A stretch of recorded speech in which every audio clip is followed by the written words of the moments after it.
Hundreds of casual health workers in Laikipia County are appealing for the payment of salaries delayed for over 8 months by Governor Joshua Irungu's administration. Attached to 63 dispensaries, the workers earning less than 20,000 shillings per month lamented their struggles with debts and daily expenses. And as Christmas approaches, the workers have called for urgent payment to enable them to celebrate the festivities.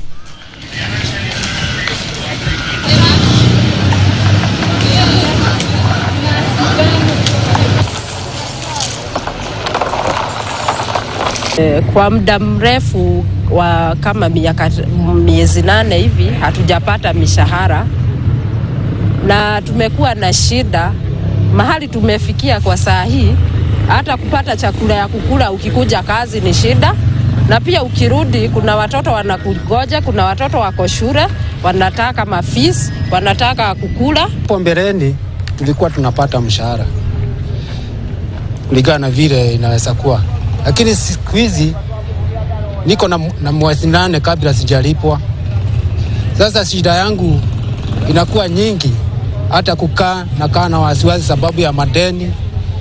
I've been working there since 2018 na tumekuwa na hiyo shida ya kucheleweshwa mishahara for quite a while.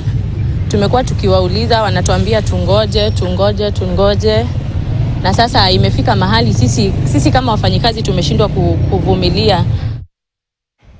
Women in the tea sector have been urged to actively pursue leadership roles to enhance gender inclusivity and influence